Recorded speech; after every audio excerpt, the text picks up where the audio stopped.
really interesting and technical.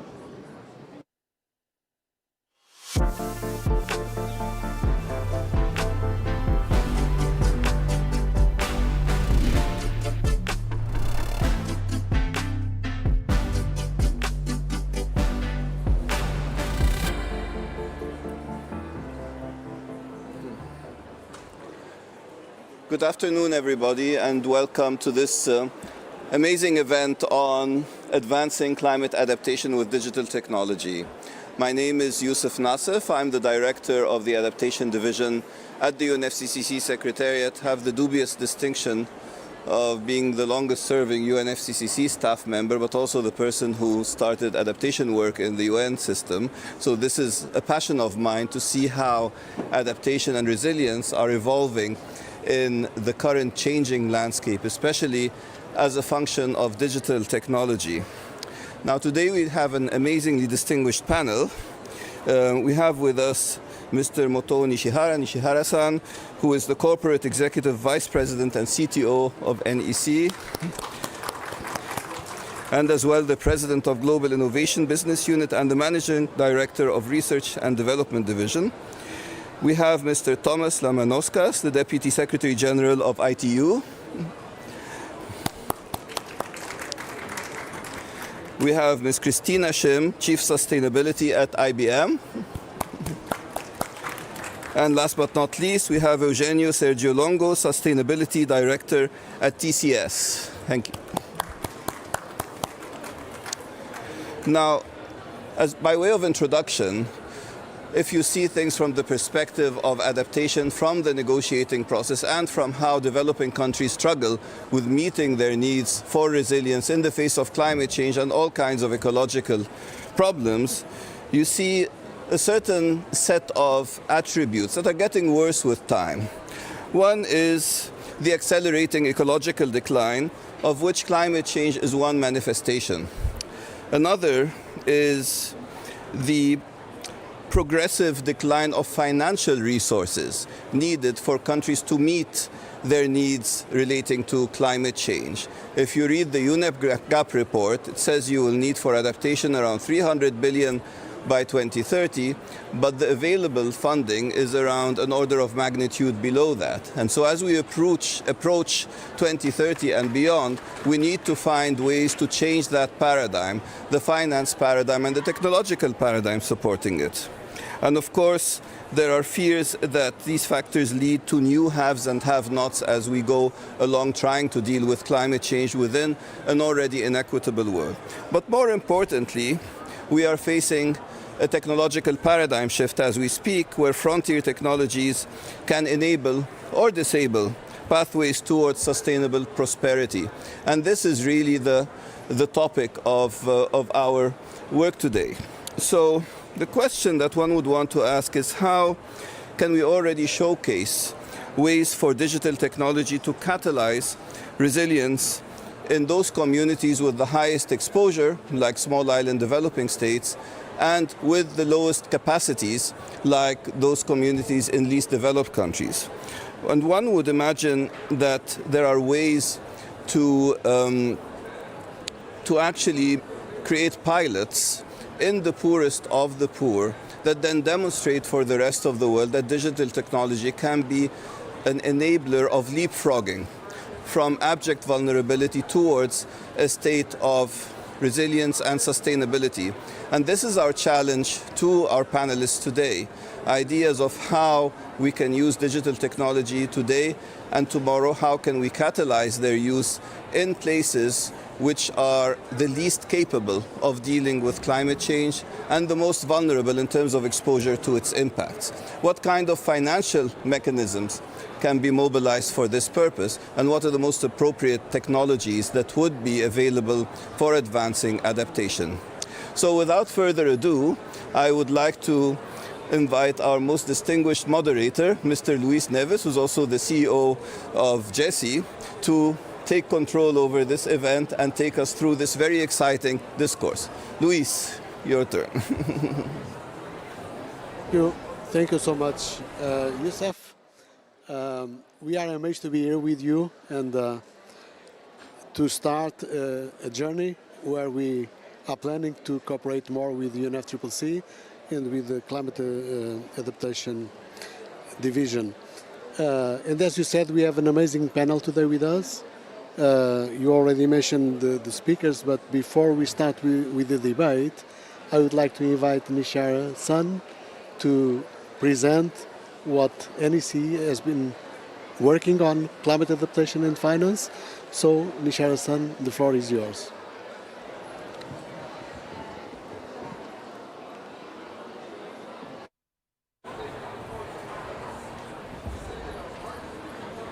So maybe, okay, thank you. So I'm Otto Nishara of NEC CTO, so I'm great to be honored to be here at COP29. And let me begin by introducing our company, because you may not be familiar with NEC. And NEC is a global technology company founded 125 years ago in Japan. So maybe next page, please. Okay. So we have a broad profile of solution. I'm sorry, maybe last page. No. Previous page. Yeah. Okay. I'm sorry. So, and I want to explain about what the NECs do. And we have a broad portfolio of solutions from submarine cable to satellite, and from smart city infrastructure to world-leading biometrics and AI. So last year at COP28, our CEO Morita proposed a new approach for adaptation finance, leveraging new digital technologies. And today, I'd like to give you an update on what we have done over the past year and how we have worked with stakeholder in Japan to make progress on the adaptation finance initiative. So this is maybe very informative for all of you. As you know, natural disasters already have a huge impact on human life and economies. Especially, I would like to point out that emissions caused by natural disaster damage and into reconstruction contribute more than 10% of the global greenhouse gas emissions.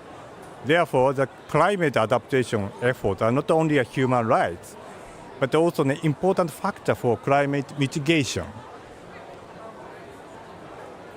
So I would like to point out that there is a difference between advanced economies and the global south. Advanced economies have strong infrastructure, as you know, the capability to invest and access to new technology. On the other hand, the global south has infrastructure that is at more risk from disasters. According to the World Meteorological Organization, the number of disasters has increased fivefold, and the economic losses have increased sevenfold over the past 50 years. However, the adaptation investment is only 1/18 compared to the mitigation. So this is the reality that we must face and solve. NEC believes that the new digital technology can solve this gap and contribute to climate adaptation. So that is why we introduced our idea about the adaptation finance last year. So our approach to use digital technologies for precisely visualizing adaptation value. We also work to create a standardization framework for adaptation value. So very clear, if the adaptation value is more than the actual investment cost, so the investment could be justified. So let me briefly give an overview of what we proposed last year. At the core of this approach is the calculation of adaptation value. What is adaptation value? The proposed adaptation value can be calculated by AI and computing and the networking technology. So in terms of the damage caused by disasters, our technology shows the difference of damage with adaptation measures and without adaptation measures. And this is the case of the flooding in Japan. I can shortcut the precise calculation, but in this case, if we have with adaptation measures, the 40 $4.1 billion could be saved. So it could be an adaptation cost. So that maybe an investment could be justified within that 1.5 billion. And our system simulates how damage can be, okay, maybe, yeah, this one. So how can, this is also the case of the flooding, and our system simulates how damage can be reduced by introducing appropriate measures. Yeah, right, yeah, yes. Okay, I already explained. Okay, maybe the next page, please. Yeah.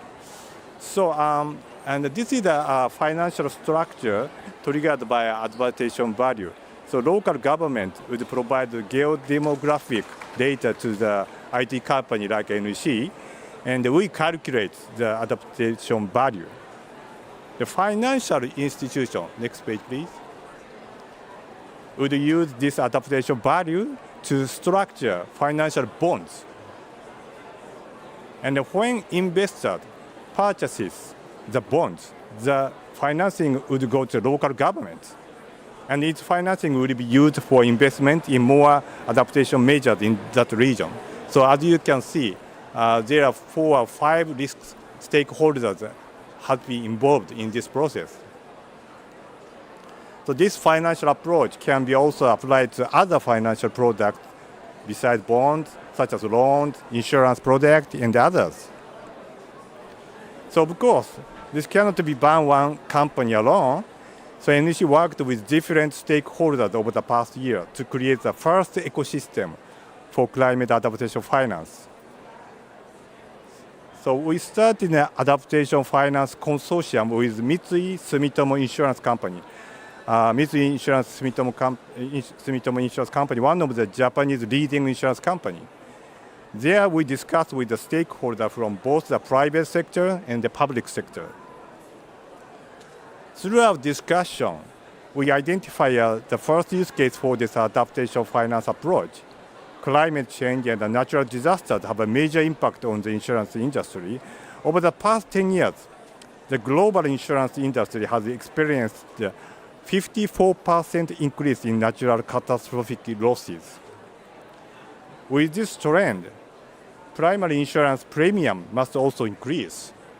One forecast predicts that by 2040, premiums will rise up 30 to 60% from today.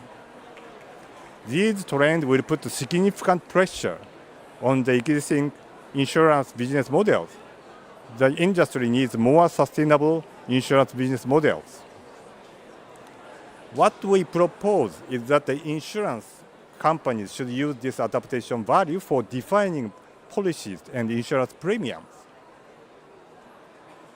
So in order to validate this approach, we started by working with 2 types of infrastructure company. One is Japanese largest private railway company. They are serving 5.8 million passengers a year. The company was suffering from flooding of electric equipment around the railway system by heavy rain. So this can stop train from running. To solve this problem, the company installed watertight doors in the electrical room of one of the stations. So according to a simulation, after implementing the adaptation measure, the company will be able to avoid losses of $9.1 million per year. Another case is with the Japanese energy company and the construction company that operate several plants. And rising sea levels and extreme rainfall cause an increase in high groundwater levels, which also increase the risk of soil liquefaction due to the earthquakes. The company decided to implement adaptation measures. By doing so, the company was able to avoid losses of around $500,000 by reducing costs for reconstruction and CO2 emission. So we have also started discussion with the insurance company to use the adaptation value. With the adaptation value information, the insurance company can optimize the underwriting conditions and then update the terms and conditions for their insurance policies. then private company will pay premium based on how much they can reduce the damage.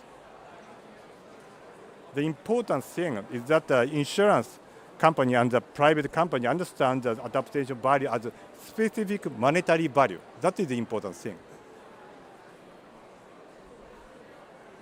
We also see a big opportunity with the public sector in Japan.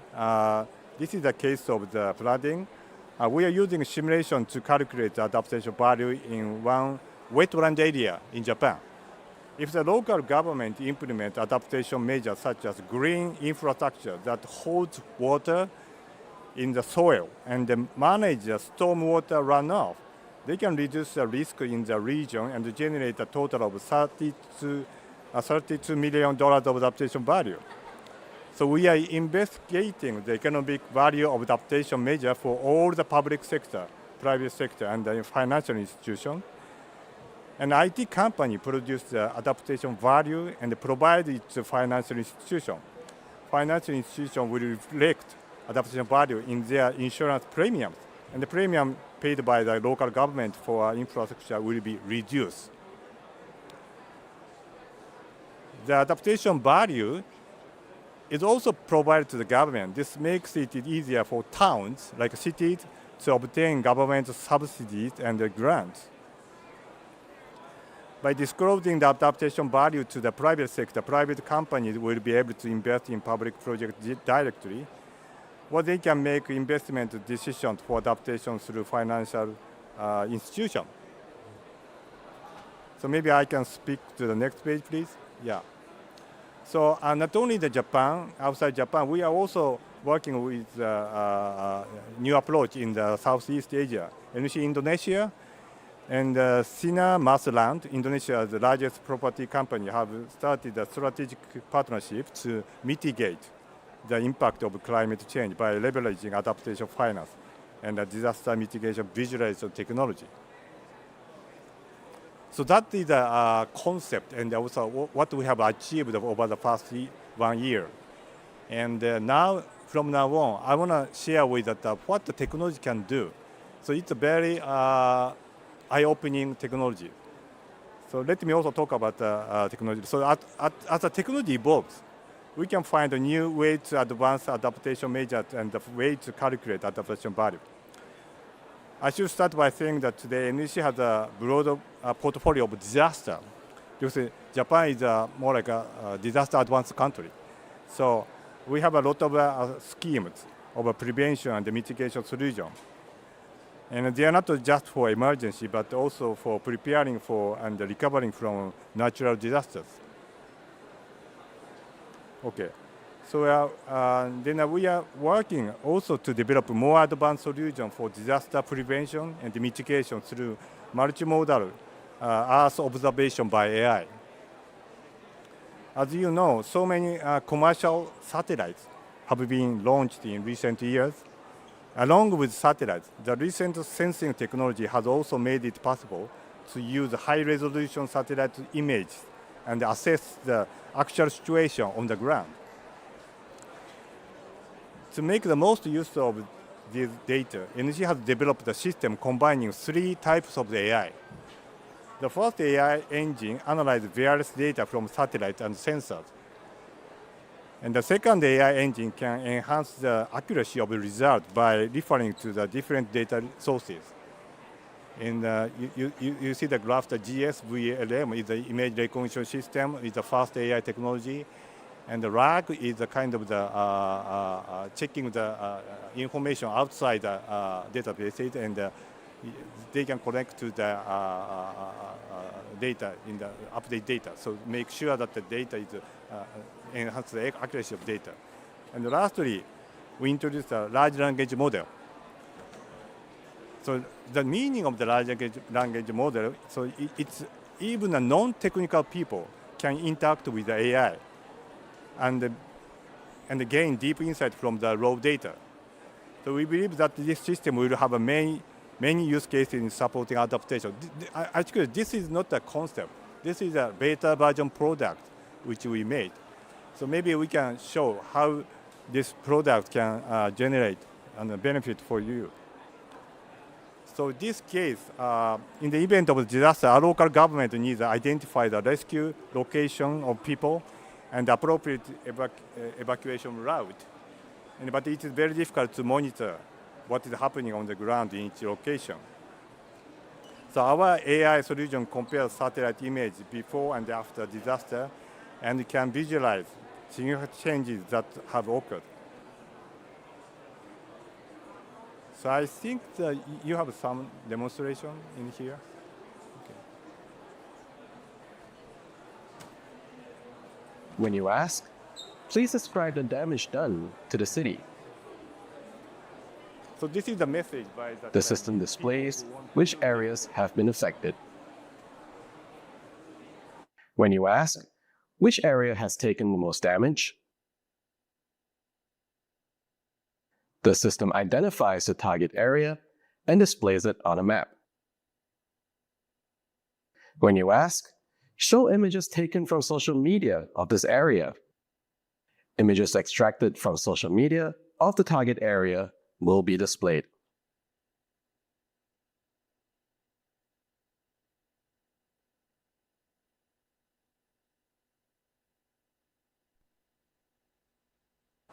We can see more. I'm sorry. Okay. So the point is by using image recognition technology and also the large language model, so the normal people like municipal people or governor can just ask the simple question to the system. So after they ask it, what's happening in the town? What is happening in the peninsula or something? Then large language model can identify the context or the background of the meaning and check the image recognition system. So this is very easy way to use of the current technology. So maybe I can show that the other type of the technology. So this is the case of the insurers.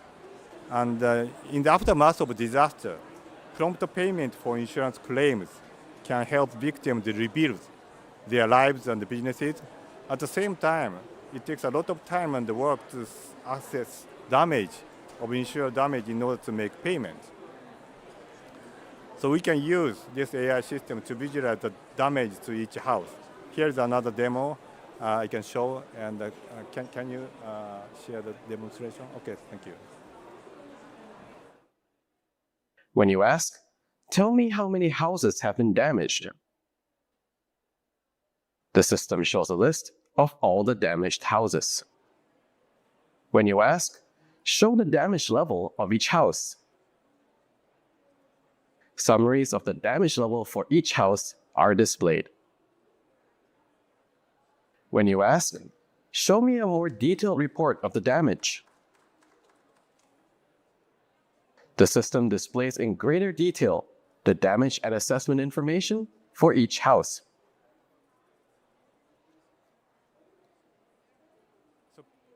So there are three types of the AIs included here. One is a precise place satellite image recognition system. You can identify each house damage very precisely. And so the other point is the large language model. So because people who are using this technology is not expert. It's more like an emergency governor people, police people, policeman, or something like that. So they don't have script or maybe detailed technology information. They want to just ask the simple question to the system. What is the most important place where people need emergency or people need help? And large language model can translate those kind of the questions to the system. So that's the point.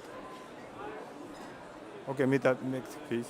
So that finalized my presentation. In the future, sensing technology and the expanded use of satellite will further evolve. And the high-resolution image from around the world will be available for analysis. And for example, the ability to monitor the entire global environment will enable us to detect anomaly in the world in real time, even the middle of the South Pacific Ocean or the middle of the amazing Amazon deep forest.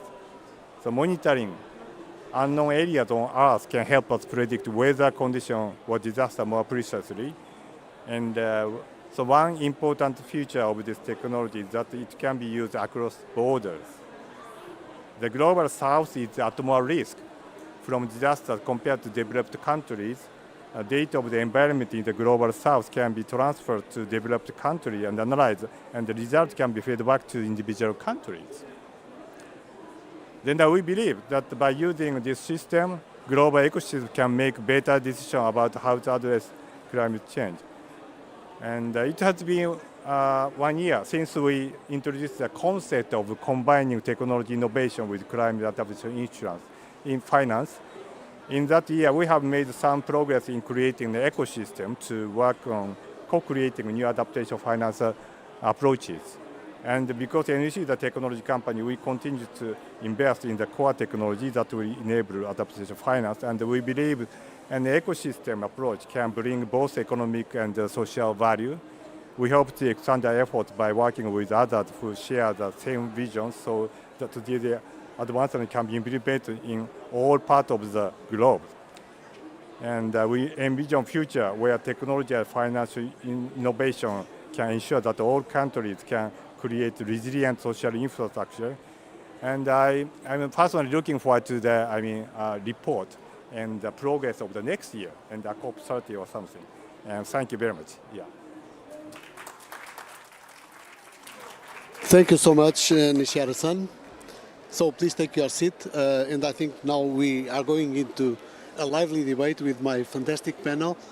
They have already been introduced to you, and the goal is really that this session showcase how combining advanced technologies with innovative financial models and partnerships can drive the development of resilience pilots tailored to specific needs of vulnerable communities in LDCs and also SIDS. So I will start maybe with Christina, ladies first.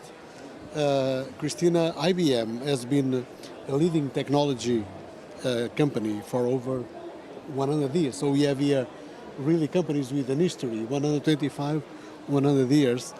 So what is your perspective on the role of digital technologies for climate adaptation?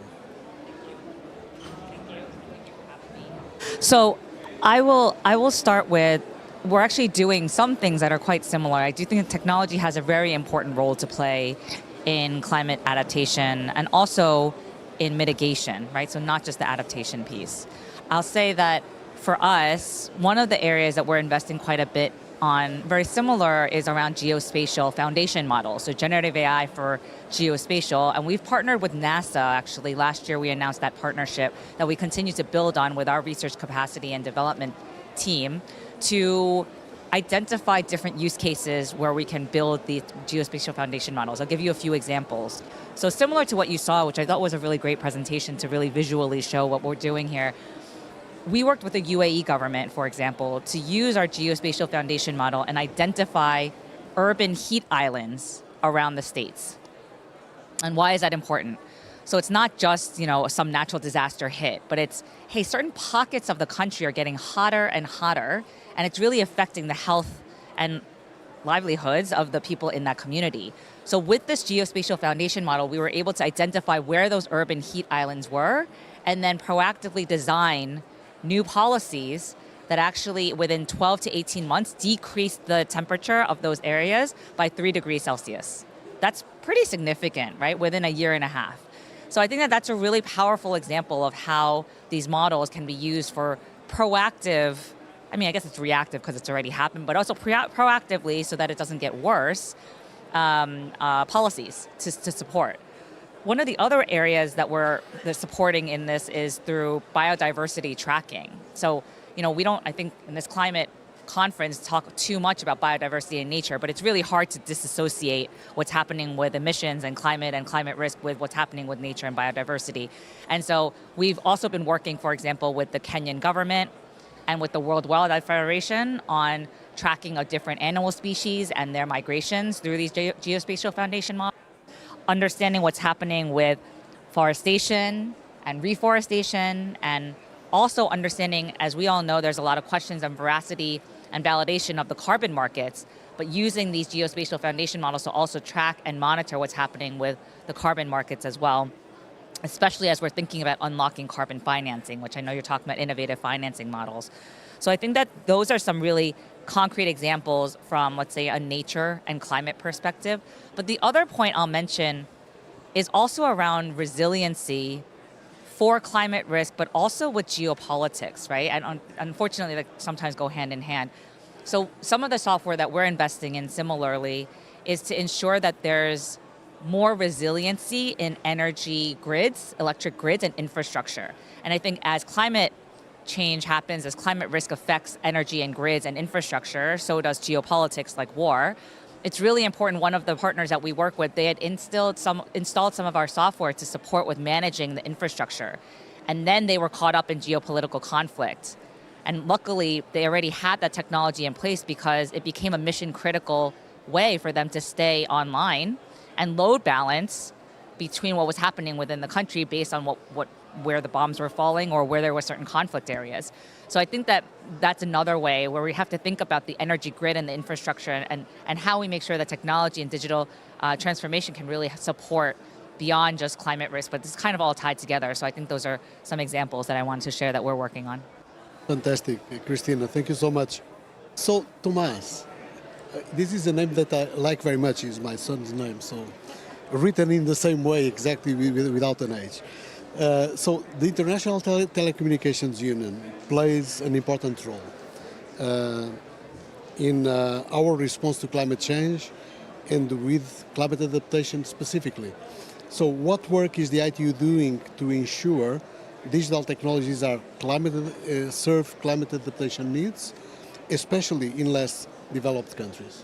Well, thank you very, very much, Luis. And you see, there's some similarities between Portuguese and the Lithuanians, here. So great to know that, So indeed, ITU, first of all, from the very kind of high-level perspective, the technologies that ITU has been developing, actually, as I have to say, the neck is here around for 125 years. I have to have a friendly competition here. ITU is around for 160 years, so a little bit longer, not by much, So, but indeed, for those 160 years, we've been making sure that we deliver technologies for everyone, on digital connectivity to everyone, in the way that actually can support economic and social development, and now, of course, climate being a key aspect of that. So, for example, you're talking about, and I think here was also talking about the Earth monitoring, climate monitoring. So satellites play a key role in that.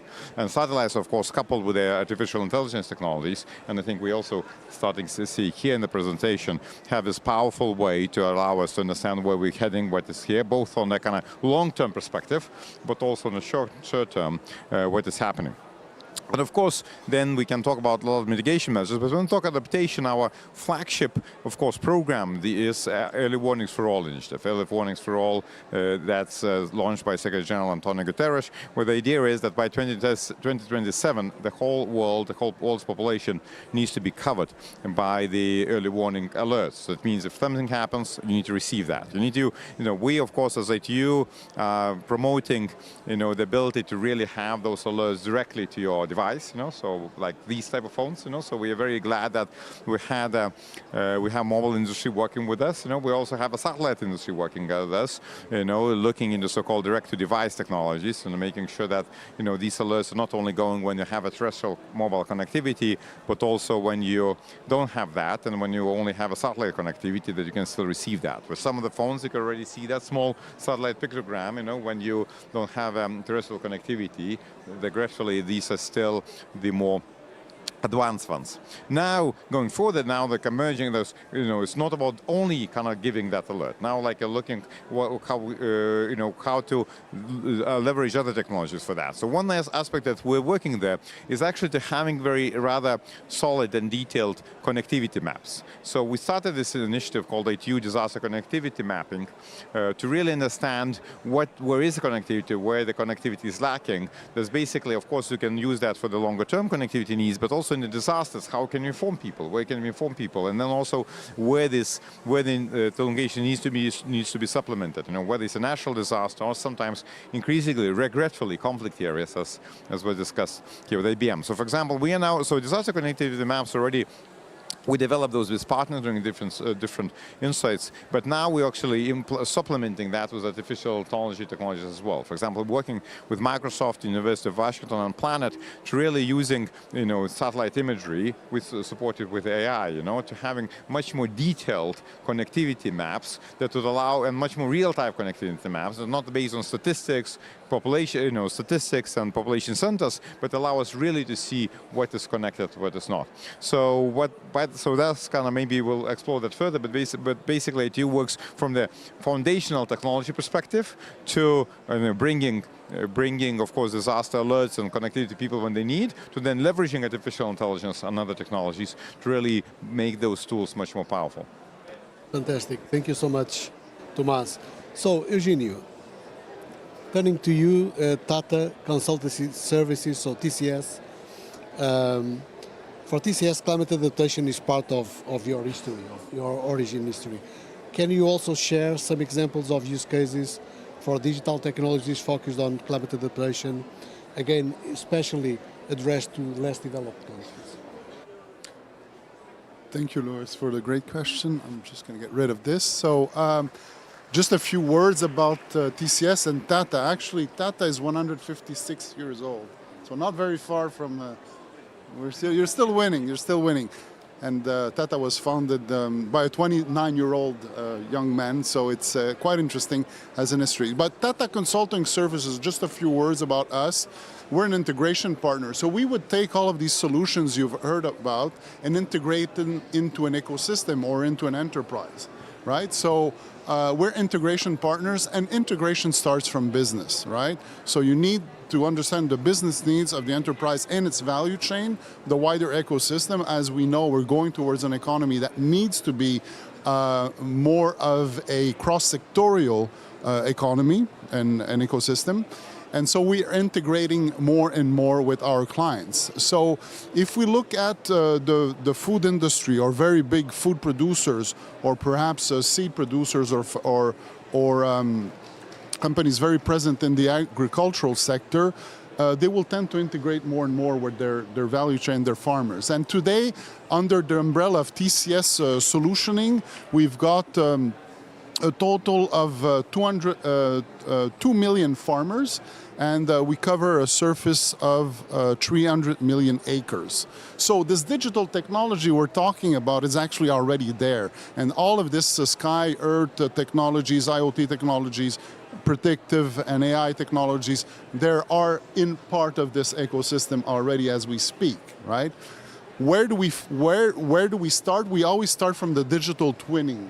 So this is also an important concept. You digital twin this ecosystem to then identify initiatives, identify new business models to correct or obviously adapt to climate change.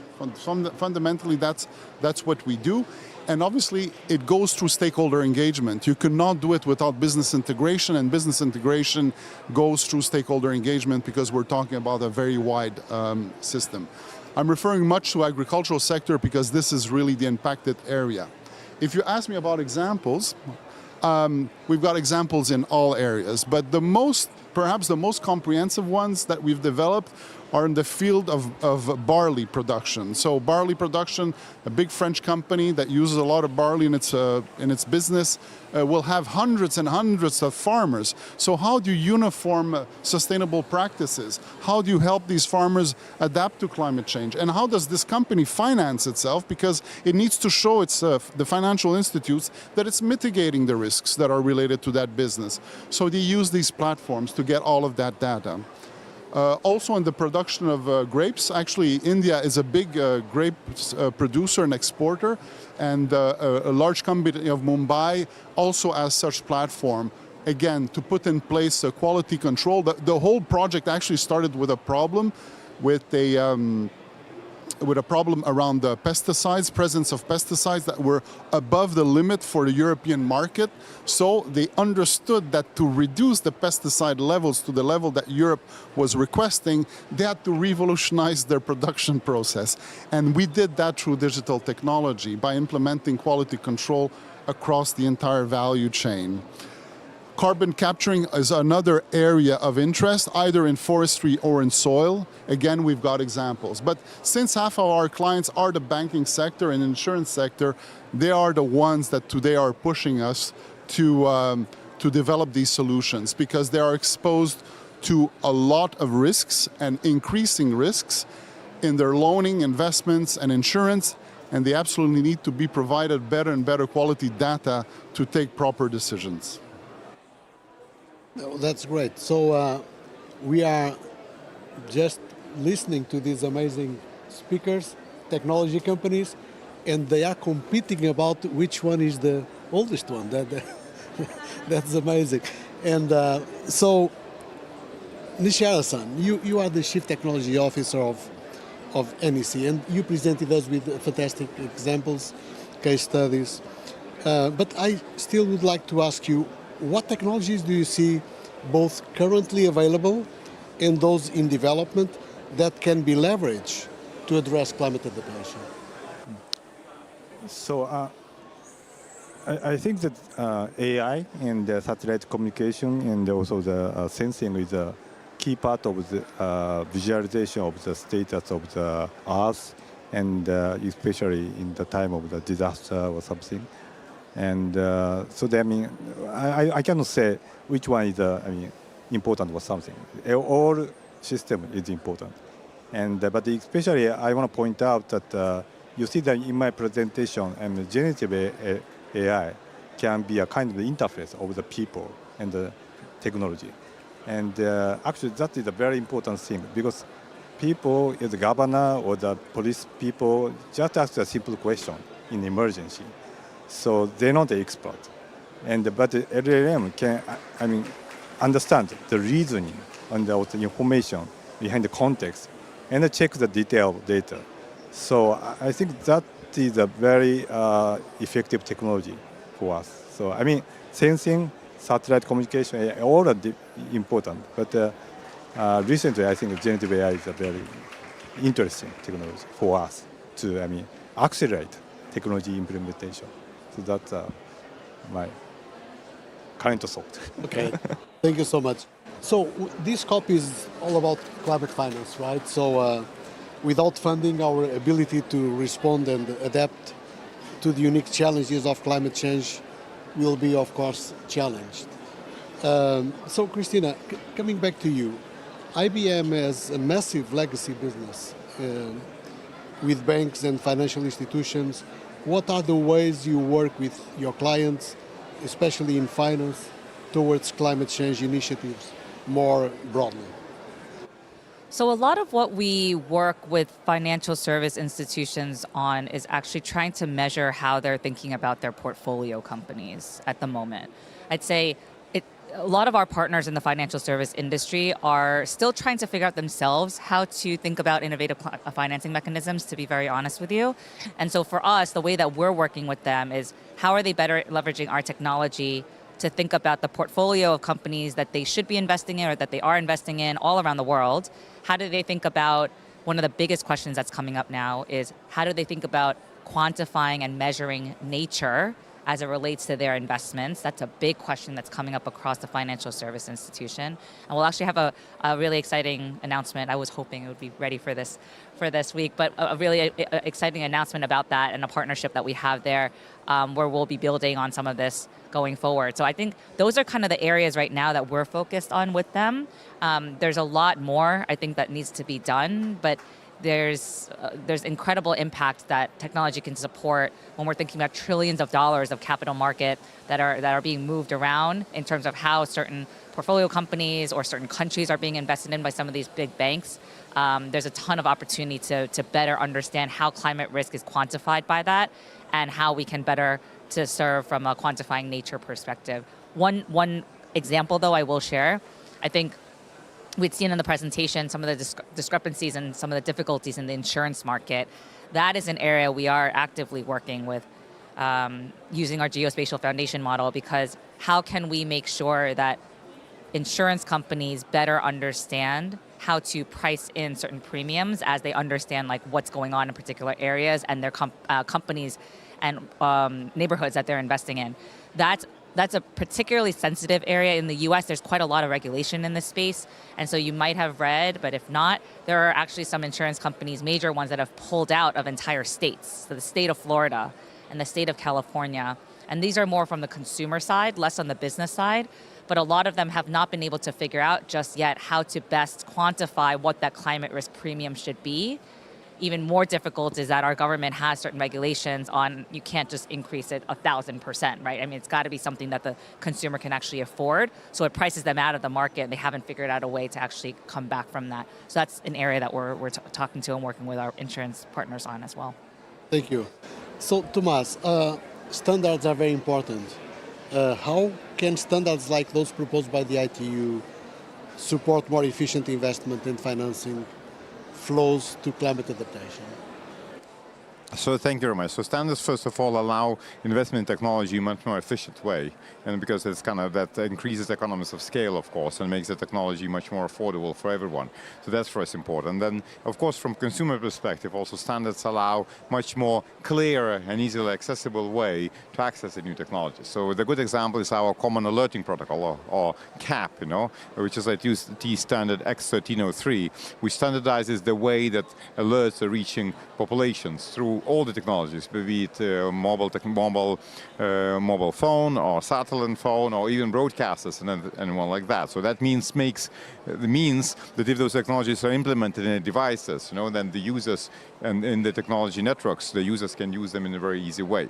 Now, this is just one example of how the technology can do it. Now, the second, now also ITU, what we do now, we're trying to do that in a very systematic way. So for example, in terms of natural hazards, and we're talking here, that's a big impact that basically demonstrates the big importance of the adaptation measures. So we have just launched our global initiative on using AI for natural hazards risk reduction, where we're looking around across the 27 use cases. In the initial stages of that, when the 7 use cases were submitted, just looking how the different AI models and AI technology adaptations could be supported, could be supporting adaptation measures. Now, the way ITU works, so this is so-called pre-standardization process. So that means we can engage stakeholders, work with different stakeholders, looking at how to leverage this technology for adaptation. Now, we identify through that process, through the specific case studies, which are the areas that need standards, which are the areas from those use cases that would benefit from scaling, which are those areas that by integrating in technologies, integrating equipment, integrating devices, you would really then make them more accessible and available. Now, one other aspect, so that's on the standardization side, but one other aspect I wanted to talk about, talking about the finance. I think one thing that we increasingly are saying, and actually in this conference, then when we talk about adaptation finance, we are too many times we still talk about silos. So, example, we really encourage investing in early warnings for all. It's a clear use case. 10 times lower the 10 times return on investment when we invest. Of course, the problem is, I think, with the private models is that who those returns are attributed to, who actually benefits from those returns. It's not always the same people who actually make the investment. So it's also would be very interesting to see and explore further how you can match those people who invest with the people who actually benefit of that and how to reduce those externalities. But even beyond that, what we're saying is we need to really think a little bit more about foundational investment approaches into adaptation. Meaning that if you invest in digital infrastructure for foundational infrastructure, digital, basically broadband networks, data center networks, that really lowers later on the investment in a vertical climate adaptation measures. So that means if you already have an infrastructure on which you can, build a warning system, that makes it much lower. And that's why we're trying not to use the dedicated infrastructures for that, but we're using mobile network infrastructure, satellite network infrastructure for this. When we, regretfully, in the climate finance, there's a lot of, especially when donor-funded climate finance, there's a lot of that thinking that goes through the specific verticals. Investing in smart grid, investing in the intelligent transport infrastructure, investing in early warnings. These are all still specialized specific projects. What we need to start changing in the narrative when we talk about climate finance is especially and looking at digital infrastructure, really to make sure that we start thinking horizontally. And we then invest in that horizontal, standardized digital infrastructure, and then have standardized interfaces that allow those additional specific measures to be much more much cheaper, much more scalable, much more accessible to all. Thank you. Oh, fantastic. So, Eugenio, can you speak to TCS experience working on climate adaptation solutions, and how does the financing work for these projects? So as I said before, we have several examples, and I must say that most of the banks we work with are adopting these solutions.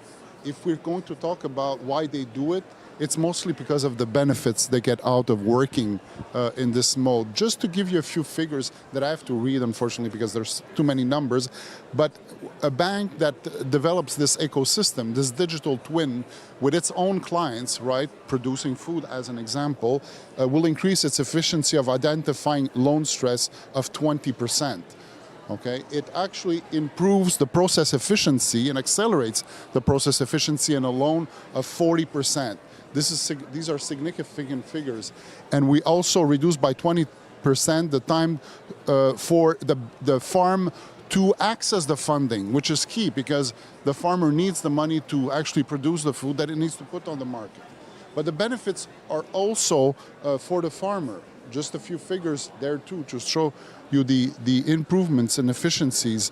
The farmer has a 33% increase in cross-selling and upselling opportunities. So he could sell more, right?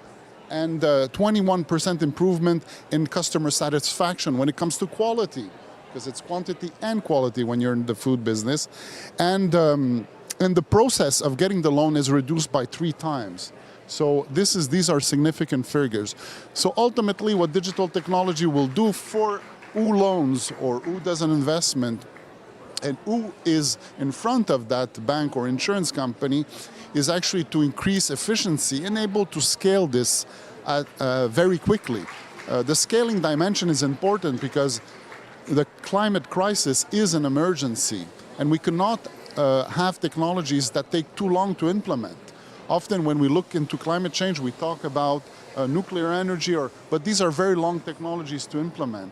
Digital technology that improve efficiency significantly can be implemented very quickly, and this is a strength of digital technology. So much, Eugenio. So Nishihara-san, in the same direction, a question for you about what role do you see for digital technologies helping direct financing to climate adaptation challenges? I think in the context of the adaptation, I think the adaptation value is very important. And if you can show that clear way to identify the adaptation value as a monetary value, I think investment can work. And so probably technology people's mission is defined at a clear adaptation value from the numerical point of view.